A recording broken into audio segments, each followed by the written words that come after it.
So I began to talk about it. And then the city, I forgot the name of the city outside of Cove. Kempner, that's what it was. I told them about, in Kempner, there was a family that got busted. They had 2 trailers. One trailer was labor trafficking, and the other one was sex trafficking. And it was a family, but they had 2 trailers, and they were in Kempner. They all looked at me like, they were where? I said, it was in Kempner. Really? Yeah. They said, yes. I said, yeah. Was it this year? Yes, it was the previous month, and they all looked at me, mouth fell open. And the man who runs the library, he says, well, we need a class in the library. Can you get somebody to do a class? I mean, immediately, he was like, wait a minute, hold up. Kempner is right here. Kempner, I wasn't talking about San Antonio. I'm talking about Kempner, which is right there for them, just right over, and they saw the alarms I saw the alarms in their head because I mentioned a place right there, and because before they were like, oh, it's really bad. But when I brought it to home, they were like, wait a minute, we need, and that's when the man from the library, quick, can we do a class? Can I do a class? I mean, immediately he jumped in to say, okay, we got to do something real quick. Oh my gosh, I didn't know, so, which lets me know that that's a missing piece in Coryell County that we need to say, okay, you know what? Let's fix it. Because I told him, I said, next time I come, I hope to bring somebody with me. I said, but I'll pass out the information that I have. I said, somebody will come also, so we can take the step further. And because the only person who comes from them that's the agency that everybody needs is WIC. Because that's why I found out WIC was for men too. I didn't know that. I'm sorry, I just didn't, but I found that out. But yes, Coryell County needs help. So we need to get our bigger shoes on and step on over and say, okay, we're here. Because basically, people say our kids are our tomorrow, but they're not our tomorrow, they are our today because they're living. The kids are our tomorrow, haven't been born yet. And if we don't take care of the kids that we have here today, then we've lost the reason we're here. I mean, for real, we actually have. The reason we're here and to get to be the ages that we are and do what we do is to make sure that our kids are safe. But if we're not giving out the information and if we're holding it, then our purpose for being here is really no use. Because we know what we're supposed to be doing. And we might have to beat down some doors. And, if you hold a town hall meeting, we know no kids will come. I mean, they won't. They really won't. They won't come. So you got to find different ways to get a group of kids together, to say, we're going to talk about this, and this. And by the way, since you're here, this is also on the agenda. That will have to happen. Because if you call them all together, they're not going to come. And if they do come, they're going to look at each other. Why are you really here? Why are you really here? So you have to have food and some activities for our young adults, young children. You have to have something they can interact with and be interested in. And that's how you get them on board and actually wanting to do things. So we're wanting to even start our empowerment group back up with our young adults. Because they're empowering each other, mentoring and inspiring peer-led groups, So I think it's very important as a community to have something like that. I mean, even my 13-year-old niece, she's coming to me and say, we have absolutely nothing to do because I'm not into sports and there's nothing in our community that could actually be a substitute for a kiddo that's not into athletes or not into dance.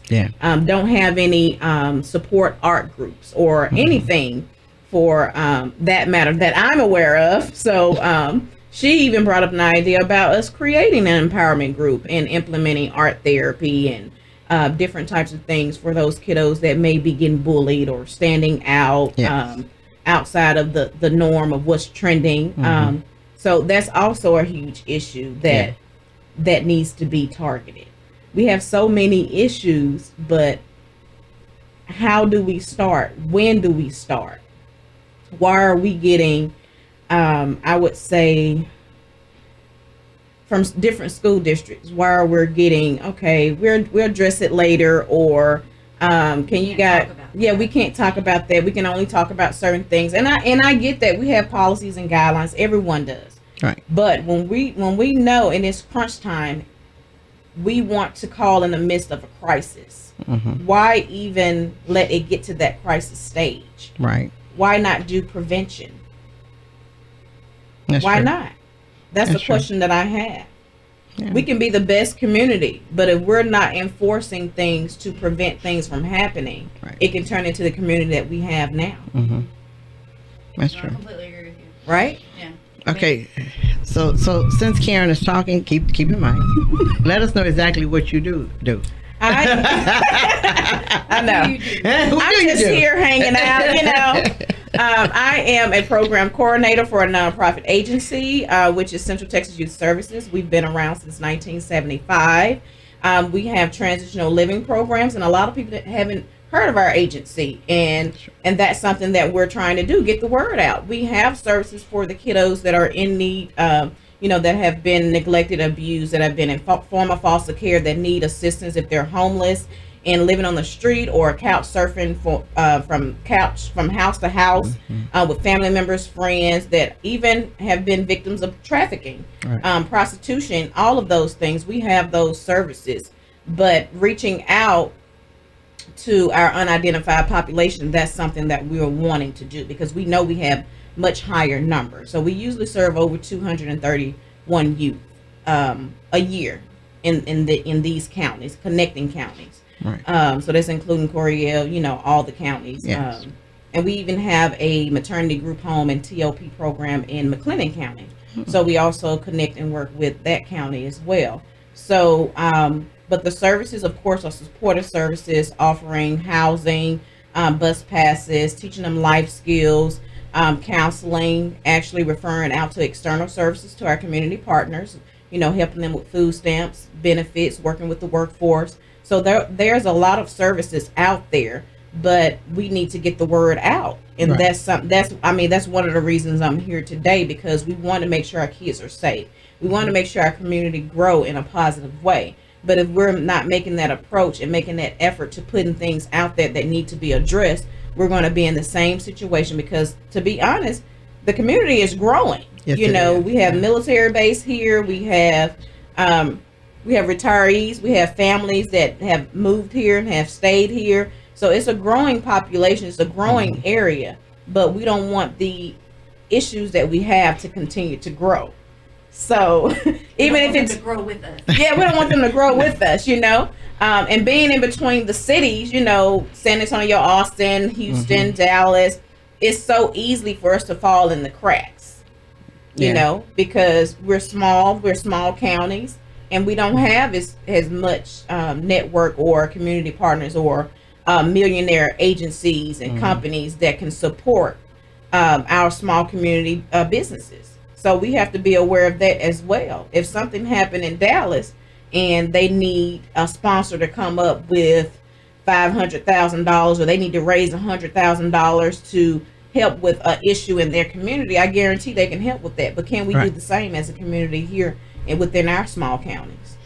Can we do the same to address these trafficking issues, these STDs issues, these runaway homeless youth abuse, neglect issues, these abusive parenting issues? Yes. Our STD task force is working from a zero budget. So, I mean, that tells you. I mean, most of it is our time and us getting out there doing it on our own. Right. When you work from a zero budget, there's not a lot you can do. We try to do as much as we can.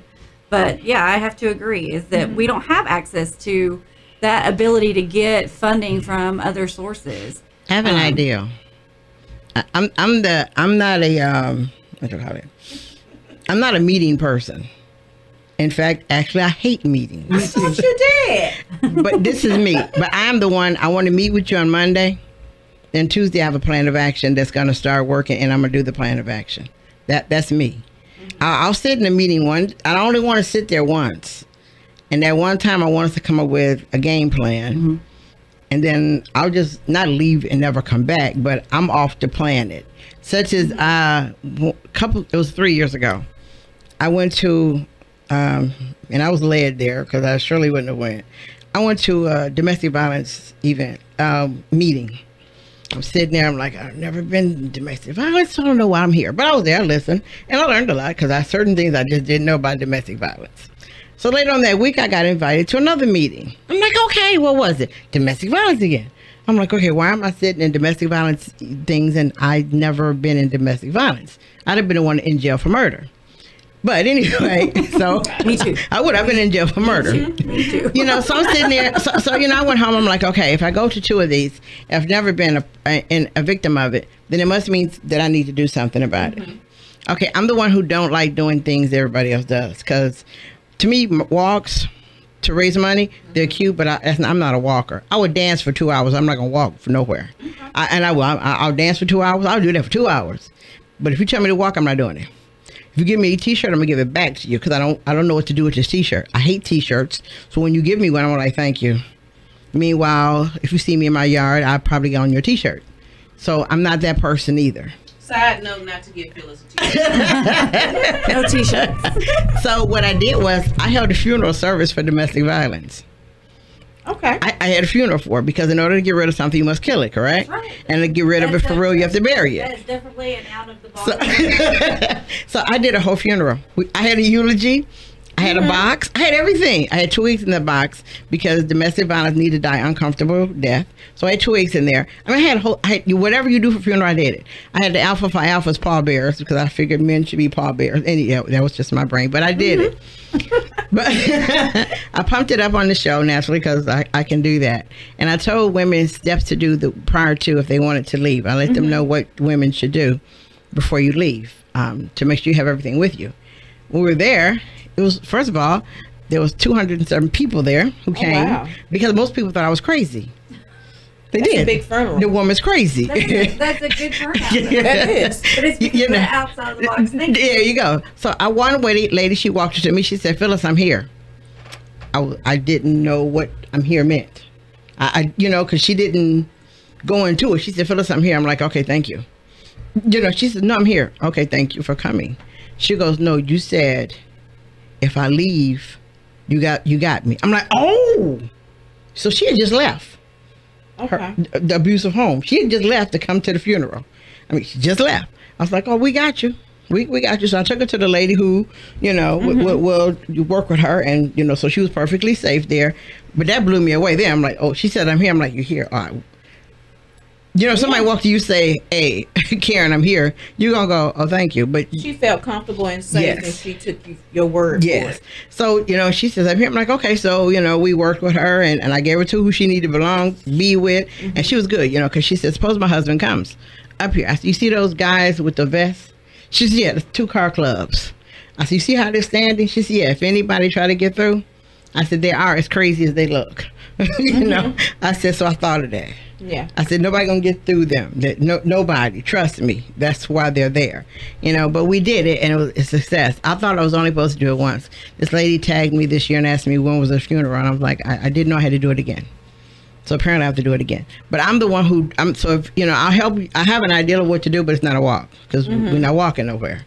Because Phyllis isn't walking nowhere. So you want more so of an outside of the box idea of connecting with the community and youth, and actually solving the issue, and making sure we, cater to the issue a little bit more, and bring more awareness. Because a funeral, that would bring me much awareness. Because that's not something I would expect, most definitely. Because I can go to any meeting or any seminar or anything. That stuff.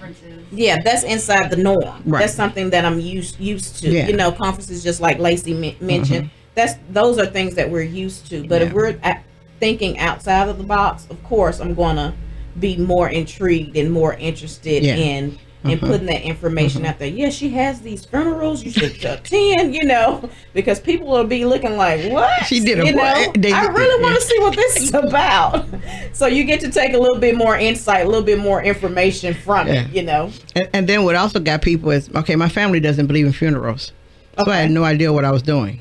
Okay. I didn't. I had no idea. I wrote it all out. It was all wrong. It wasn't wrong.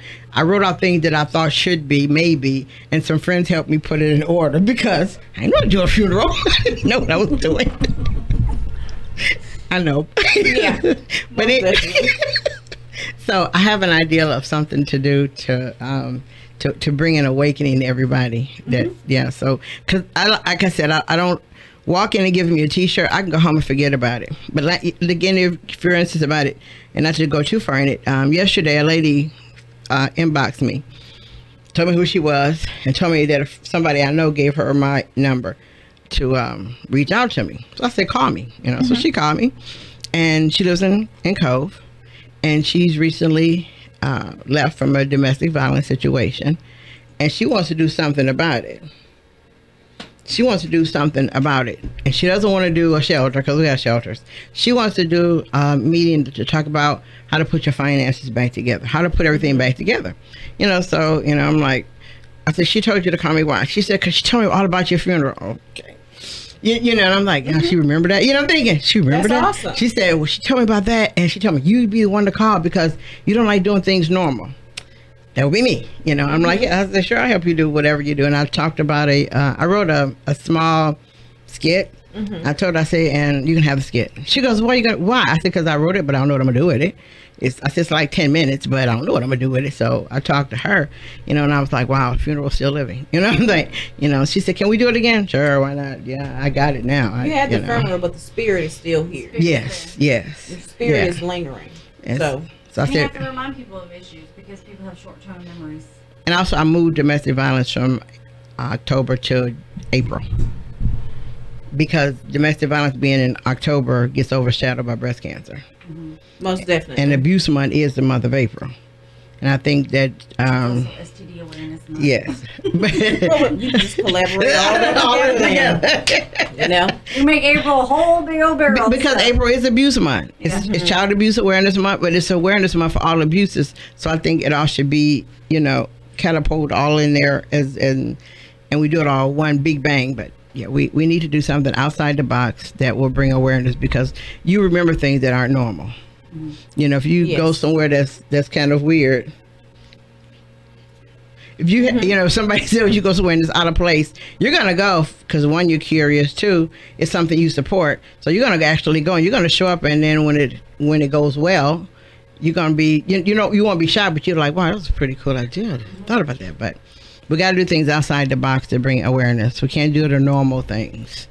But also each event that there is where you can have a table, everybody should be there. And also we should be able to crisscross information. I should be able to sit at a table and have both of y'all's information there. Yes, most definitely. Because you can't be there. Or if you sit at a table, whatever information, we all should be able to, you know, I mean, sit up and say, this is what I do, but this right here is an agency and this is what they do. We should be able to do that.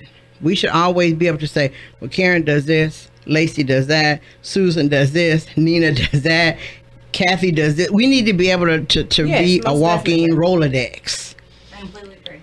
And I'm open to talking to anyone from the community partners about our services.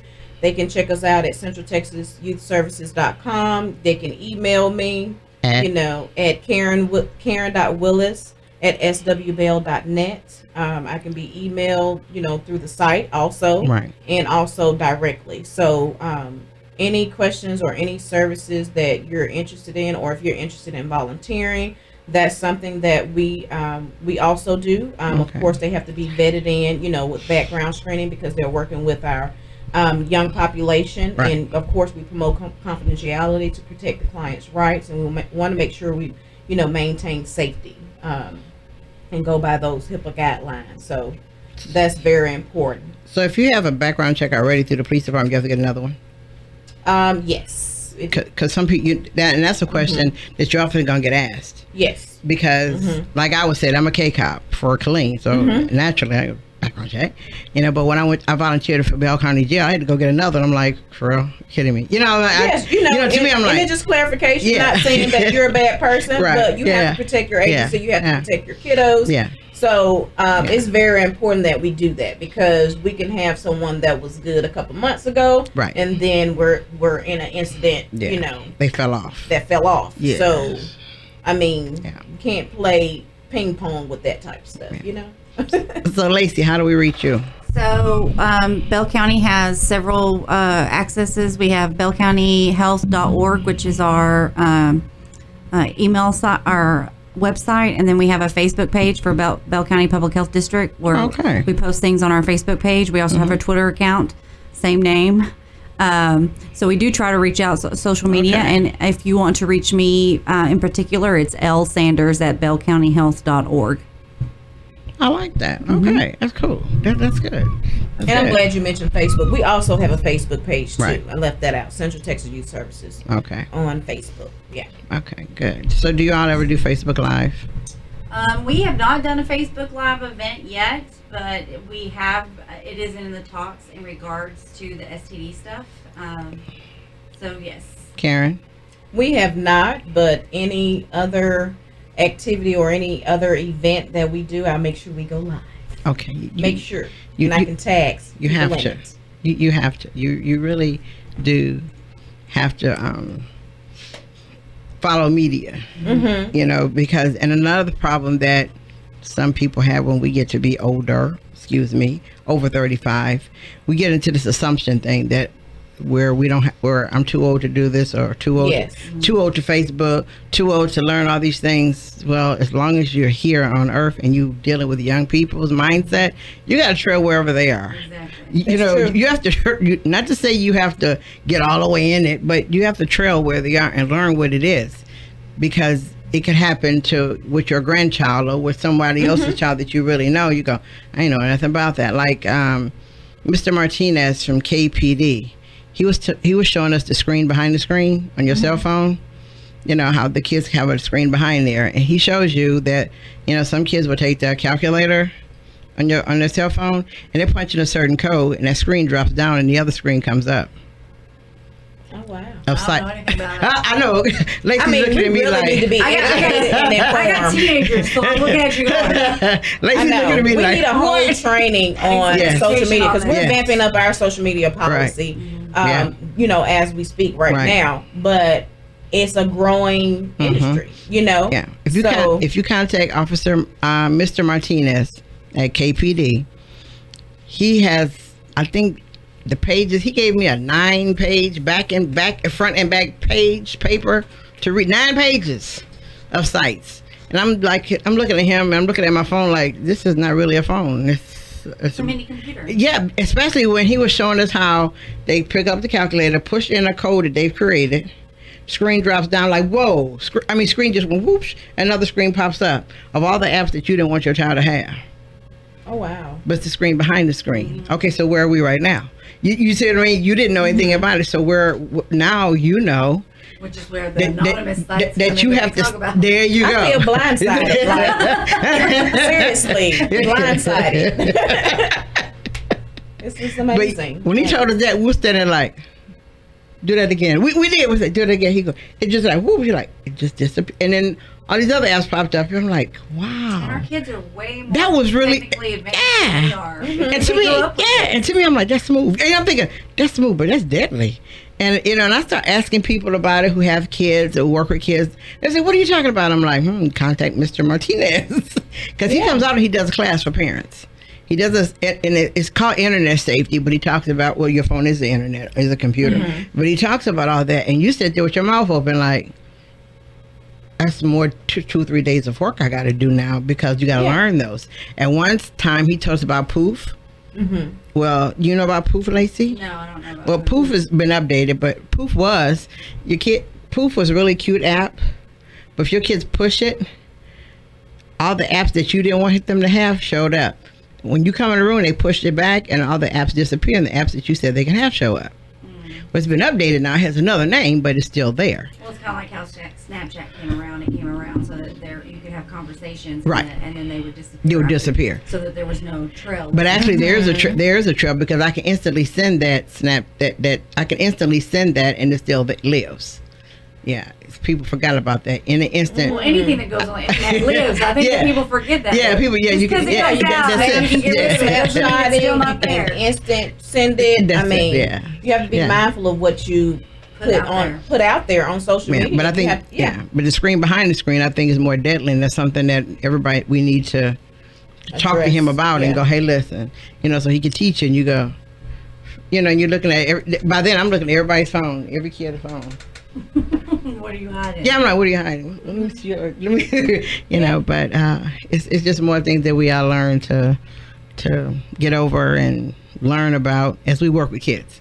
Yeah, and most definitely not staying in the dark when it comes to meeting individuals. Like when I met Phyllis, I've kept in touch with Phyllis. You know, just connecting and talking on that level, because if you lose connect and you get busy in work and life, and it's so easy for our community, you know, especially our community partners and trying to work on the same mission, we fall off because we get buried in things that we have that's going on. But if we're working together, we can help fix the issues together and not be overwhelmed with the issues that we're trying to target. So we can't tackle it, you know, one by one. We have to do it as a whole. We can't. No one agency can tackle all these issues. We've been around since 1975. So, but there should not be a reason why these communities should not know about our agency and the services that we offer. That's true. So that's something that we're doing. We have a new executive director, Kami Diaz, and that's something that she has put on the front line. I need to reach out to my community. I need to make sure I do what I need to do as an executive director and protect our children. So that's her goal, is to make sure we broadcast and network and put it out there and get as much services as we can and get sponsors and funding, because we really got, we recently got awarded for a grant for a drop center, Project SOS, which will be Project Hope. So it's a drop center for kiddos to come if they're homeless, if they're living on the street, if they've been a victim of abuse, trafficking, any, they can come to that drop center and actually utilize the resources, get case management, life skills. They can have access to the STARTY program, even if we need to connect them with Bell County for legal issues or any concerns of that nature, or any other things that they're, you know, in need of as for supportive services, because they may need housing. So they can come to that drop center and they may be looking for food or clothing, and then we get to build that one-on-one with them. But it's also voluntary based. So a lot of times as parents or as authority, you know, professionals, we want the kids to do as we say. But if you have them thinking that they have that control and they have that choice over things, they'll be a little bit more easier or a little bit more forthcoming when it comes to receiving help or actually reaching out. Because you can't come to someone and say, you've been abused or you've been sex trafficking and pointing their finger. No, they're not going to open up to you. So you have to, you have to build that rapport. And a lot of times parents don't understand that having connections and having that relationship and bond with your children is very important. And you're not doing that. You're going to allow social media, the streets, and other people, predators, to take over their lives. And you really have to sit down and think about that. And I know you get busy and working. I'm coming down on the parents now. I know you get busy and working and get, you know, so absorbed in yourself and taking care of these kids and these bills. It can get that. I understand that. But not paying attention, that's the issue. Not paying attention, not addressing the issue, because you can raise your children in a nice home, teach them to be respectful, but if they're going outside of your home, which you can't control, and connecting with other youth and other adults, peers, or whatever the case may be, you can lose sight of them. That's true. I'm sorry, because you know I talk a lot, Phyllis. That's okay. All right. I want to thank you all for coming on Kids Community Connection this morning and talking to the parents. But what I want to do is invite you tomorrow. Tomorrow, we're having a Stop the Violence event in Killeen. It starts at 3 o'clock at Long Branch Park. And Stop the Violence, you know, be a bunch of young people there, 35 and below. So I invite you to come out if you can, bring some information, because that's a beginning. That is a beginning. That's a beginning. Most definitely. And the organizer of Stop the Violence is not even 30. Awesome. He is not 30. Awesome. He's still in that group that we go, oh my gosh, he's in that group. So that's even better. There you go. So if you all can come tomorrow, Long Branch, come. I will be there. It's packed, it's crowded, but that's a start and it's a beginning. And working with him might even help some. Most definitely. But I want to thank everyone for listening to Kids Community Connections 103.1 Kiss FM. I want you to always remember, you cannot lead a positive life with a negative mind. We'll talk to you next Sunday. Bye now.